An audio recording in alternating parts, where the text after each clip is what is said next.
Errealitatea bakarra omen da, edo hori da pentsat gizartean zabaldu nahi den mezua. Baina hori bai, hau horrela izanik, errealitate horren berri ematen digun igorlearen ikuspegiaren menpe geratzen gara. Hortaz, errealitatearen zati bat baino ez dago ikusgai, beste zati bat ikusezina bihurtzen delarik. Hori sebera da herri indigena askorekin gertatzen dena, izan ere haiek bizi duten egoera ez da islatzen ohiko komunikabide eta filmetan. Arrazoi horregatik antolatu dute Bilbon zinema eta kooperazio emanaldia, hau da, ikusezina ikusgai bihurtzeko. Martxoaren 26 arte, hau da, ostiral honetar arte, Bilboko hiria indigenen errealitatearen erakusleio bihurtuko da. Izan ere, abian da dagoeneko mugarik gabe gobernuz kanpoko erakundeak antolaturiko Bilboko zinema eta lankidetzaren 15. erakustaldia. Errealitateak partekatzen aldaketa sortzen lelopean, indigenen errealitatea agerian uzten dituzten pelikulak eta eztabaida mailak antolatu dira.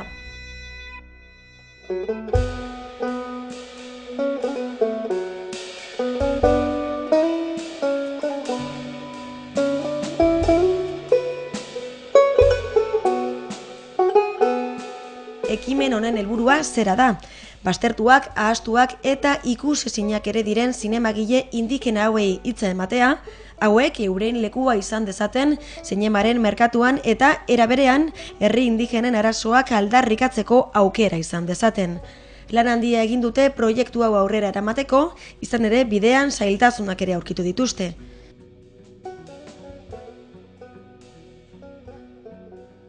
Ez da erreza euren ona etortzeko nahia ona da eta nahi dut etorri, baina gero lortzea ez da erreza, koordinatzea ez da erreza, eta gero hemengo estatua jartze dituen trabak eurek etortzeko adibidez bizaben inguruan oso zaila egin zaigu.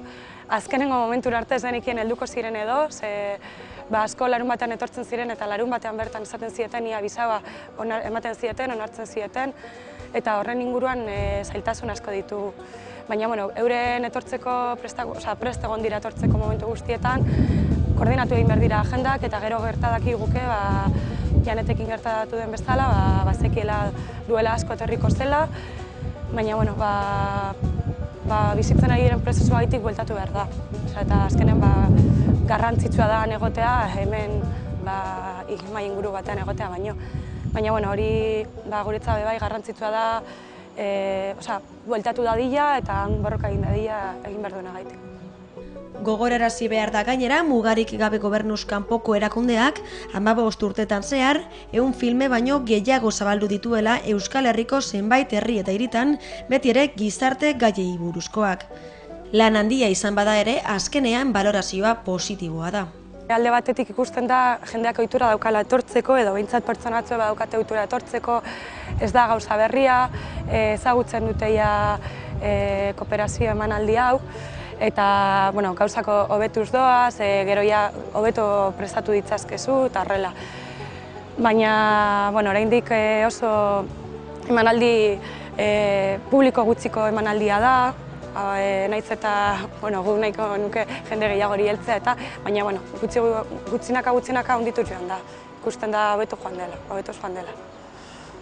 Programazioari dagokionez, bihartik aurrera, hau da, martxoaren 23tik aurrera, eztabaida talde ezberdinak izango dira. 3 mahai inguru antolatu ditugu, bat Espainiako transnazionalek duten inpaktua Kolonbian zehazki horren inguruan hitz egingo dena, beste bat komunikazioa borroka eta eraldaketarako tresna moduan emakumeen ikuspegitik zelan ikusten da, eta bertan bai aurkeztuko da mugarik gabek atera berri dugun ekitatearen gida, horretan azaltzen dela pizkat, zelan hezkuntza sexista erabiltzea, zelan irudiak zaindu behar diren emakumeen irudia ikustarazteko eta ez alderatzeko, edukiak zelan bai kontuan izan behar diren eta lan egiteko metodologiak bai emakumeak eta bai gizonek parte hartzeko lanetan eta zelan erabili metodologia desberdinak. Eta gero azkenengo mahai ingurua da estatuak sortzeko prozesu desberdinak nola erabili aurrera eman dituzten bai Boliviaren kasuan eta Ekuadorren kasuan, estatu plurinazionalak.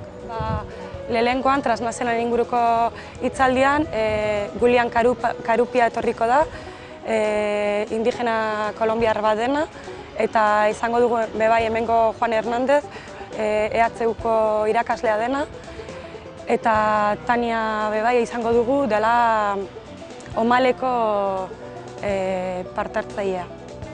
Eta gero, bigarrenean izango ditugu Marta Matzir, Upuzbeko Guatemalako indigena dena, Janet Payan, dela Klapiko koordinatzailea, eta June Fernandez, abizenaz. June Fernandez dela hemengo berdinzarea, kasetarion berdinzareko kidea. Eta azkenengo hitzaldean izango dugu Julia Ramos, dela Boliviako indigena eta orain arte parlamentaria izan dena. Saio bakoitza 4 eurokoa da. Hala ere, 3 emanalitara joan eskero, deskontua egingo da eta 9 euro ordaindu beharko dira.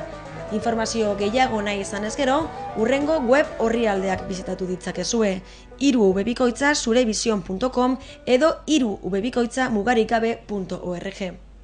Pata desde arriba ve todo, está con nosotros, y la lucha de los 13 pueblos, que ya no somos 13, sino todo Morelos. Por eso nos llamamos hoy el Consejo de Pueblos. Esta lucha la vamos a ganar, y quienes nos los van a agradecer son los que vienen, porque le vamos a dejar un territorio limpio, sano. Porque la lucha no es en contra de nadie, es solo para defender el agua, el aire y la tierra.